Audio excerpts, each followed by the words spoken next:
First of all, پہلا خو السلام علیکم. ما نام چې دا سنا ده او زه بنونه یم او چې دا کنه مو سره داسې څه فیسیلیټي نشته ده بنو کې کنه سوري چې دا بس مو دلته فرست ټایم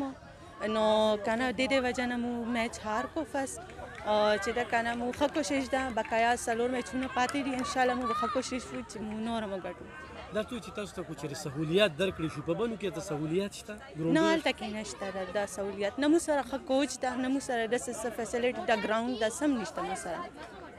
د هغې باوجود هم کمې لوبې کوئ مو آل راؤنډ یو که نه ټول ګیمونو کې یو باسکټ بال والیبال کرکټ ټینس دا ټول مو کوو خو مو سره داسې څه فیسیلیټي نشته ده درکړي شي نو بیا دې سره نو مقابله انشاءالله مو انټرنیشنل ته وځو انشاءالله. السلام علیکم. زما نوم د هیرا، زه د پېښور نه تعلق ساتم او نن زموږ میچ زموږ بنو سره میچ او موږ ډېر ښه پرفارمنس سره وګټلو په 0-8 باندې موږ هغوی بیټ کړل او انشاءالله زموږ भरपूर کوشش دا دی چې موږ د پاکستان نوم روښانه کړو او زموږ سپورټ چې دی زموږ سپورټ مور او پلار کوي امي ابو هغوی موږ ته ډېر زیات سپورټ راکوي د دې د وجې موږ بالکل بې فکره په میدان ته چې راکوو شو نو موږ بالکل بې فکره لګیو خپل گیم کوو. زه د مانسري نه راغلم ابتباد ډیویژن غاړې نه او دا میچونه نن سبا ماشاءالله ډېر ښه چلېږي. زه یم داسې مخکې نور هم راشي موږ جنکو له ډېر کمې موقع میلاویږي موږ مخکې ته وځو او مطلب داسې فیسیلیټیز وجې نه موږ به نور مخکې ته روانېږو. اوس داسې ټیمونه نن سبا لبې کوي نو موږ غواړو داسې نور موږ لږ مخکې میلاو شو نو موږ دې نه هم ښه لیول باندې لاړ شو. اکثر والدین ولا موقع نه ورکړي دا جنکو کې ټیلنټ ویني خو چې موقع ورکړي شي نو دوی څومره نوم روښانه کوي. ډېر زه په خپل وایم نو زموږ هم دومره نه غواړي چې موږ بهر ته لاړ شو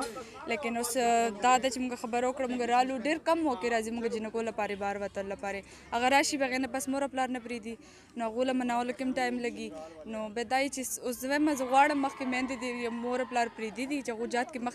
مخکې ته وځي او دې سره جنکو کې ډېر ټیلنټ دی لیکن اگر پاکستان وګوري او مور پلار وګوري نو ته خپل مور پلار له څه یقین ورکوې خو تا له موقع درکړه ته به د هغوی د ملک نوم روښانه کېدل د هغوی نوم روښانه کېدل. جی ضرور انشاءالله زما خدای میسج دی چې اگر دومره څومره ما باندې اوس ټرسټ کوي دومره د مخکې هم کوي نو اگر نن زه د نیشنل لپاره لبې کوم نو یو ورځ به زه د پاکستان ریپرزینټ کوم انشاءالله. منو مدینہ خان دے اور زه مردان میں بلانگ کوم اور زما فرسٹ ایکسپیرینس دے په فٹبال کې اصل زه د تایکوانډو پلیئر یم انټرنیشنل اور بس والدین ته پکار وي چې خپل اولاد کرم سلطان دی زه د مردان نه تعلق ساتم او موږ خپل دې میچ کې دغه حصه اخیستې ده او زما چې د ګراوند کې کم میچ مال لګیا دي ملګري دي هغه یو د بنو ټیم دی یو د پېښور دی او پېښور خو مخکې هم تله ټیمونه مطلب خپل میچونه ګټلي دي خو زه ډېره زیاته د بنو په دای کې یم چې بنو ګټي نو ښه پلیټفارم ورته میلاو شي ځکه چې زموږ پښتانه چې دي هغوی جنکۍ ډېر بار نه راوباسي نو دا یو ښه دغه دی چې جنکۍ راغلي دي د بنو نه د سوات نه د مردان نه یو ښې پښتنې راغلي نو چې زه هم چې هغوی د یو دغه میلاو شي نو ډېر ښه به وي نو هغه مشران به هم یو اپریشیٹ بھی کی اور خود اگر چانس بہت میلاو شی. جی میرا نام شہانہ ولی ہے اور میں سوات ریجن سے آئی ہوئی ہوں اور یہاں فٹ بال کے لیے آئی ہوں اور یہ پرائم منسٹر یوتھ کیمپ ہے لگی ہوئی ہے اور یہاں ہم کھیل کے بہت اچھا لگ رہا ہے چرسدہ کے لوگوں کے ساتھ بہت اچھے لوگ ہیں بہت مزہ آ رہا ہے انجوائے کر رہے ہیں اور یہاں فٹ بال کھیل کے اور ہم اس سے آگے بھی جانا چاہتے ہیں نیشنل لیول میں جانا چاہتے ہیں انٹرنیشنل لیول میں جانا چاہتے ہیں پاکستان کی بھی نمائندگی کرنا چاہتے ہیں اور گراؤنڈ کے حوالے سے میں یہ کہنا چاہتی ہوں کہ گراؤنڈ بہت اچھا ہے مزہ آ رہا ہے اچھا گراؤنڈ ہے اچھا ماحول ہے صاف ہے اور یہی ہے بس اسٹرائل میں لڑکیوں کے لیے فٹ بال والی بال کوئی بھی اسپورٹ کھیلنے نہیں دیتے ہیں وہ نہیں ہے فری ماحول نہیں ہے اور